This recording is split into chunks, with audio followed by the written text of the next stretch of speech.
جاي الشيطان لو لقاك بتعمل كده راح مغير المسمى بتاعها، يقول لك ده انت منافق. فلما المسمى يتغير تنفر منها.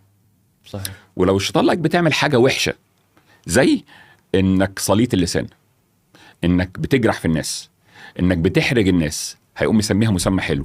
ده انت صريح، ده انت راجل دغري، صح؟ عشان يخليك تستمر في الغلط وتبعد عن الحاجه الكويسه. في حين انك لما تيجي تشوف هو كله جاي من دين عادي وكلام سهل جدا. يا جماعه لو عاملنا ناس كويس، لو عاملنا ناس زي ما احنا نحب ان احنا نتعامل، الموضوع هيبقى ابسط. فشغله ثانيه انت ذكرتها بعد، ذكرت انت اطلع على فيديوهاتك وقلت قصص اظافرك تزيد مبيعاتك. يس. شنو الفكره كنت تحاول توصلها؟ الشيطان يكمن في التفاصيل، والناس عمرها ما هتشتري المنتج او الخدمه الا لو اشتروا البني ادم اللي بيبيع المنتج او الخدمه. احنا بقينا في عصر people by people. الناس بتشتري الناس، ما بتشتريش السلع والخدمات. اول كانت تشتري السلع والخدمات، كانت تشتري سلع وخدمات بس، خلاص خلصنا. يعني حتى بقى لو انت بقى رجعت كده رحله بالزمن، شفت الاعلانات بتاعت الثمانينات والسبعينات والكلام ده كله، كانت بتقوم جايب المنتج يقول لك المنتج بتاعنا يتميز بواحد اتنين تلاته، وكان كل الاعلان مركز على المنتج. لا، لما الدنيا اتطورت شويه بدا يجيب لك ناس انت تحبها فتحب المنتج بناء عليها.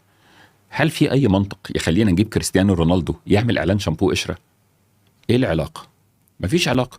بس لو بتحب كريستيانو هتحب المنتج اللي كريستيانو بيقول لك عليه. النهارده اقوى حاجه شغاله في الماركتنج هي الانفلونسرز ماركتنج. هل الانفلونسرز ماركتنج بيبيعوا عشان الناس حابه المنتج ولا حابه الشخص الانفلونسر ده؟ يعني يعني الشخص عنده مصداقيه بس كده. فلو حضرتك فيك تفصيله صغيره انت مرآة المنتج بتاعك، فلو انت مهندم ده معناه منتجك مهندم. لو انت راجل مقصقص اظافرك وغاسل اسنانك ومسرح شعرك ولبسك مرتب، ده معناه ان المنتج بتاعك محترم. التفاصيل الصغيره دي بتفرق. فالمظهر تعكس على انت اصلا خلينا نقول فرصه نجاح. ده المظهر اهم من الجوهر اليوم. لانك عمرك ما هتعرف الجوهر الا بعد ما البيعه تتم.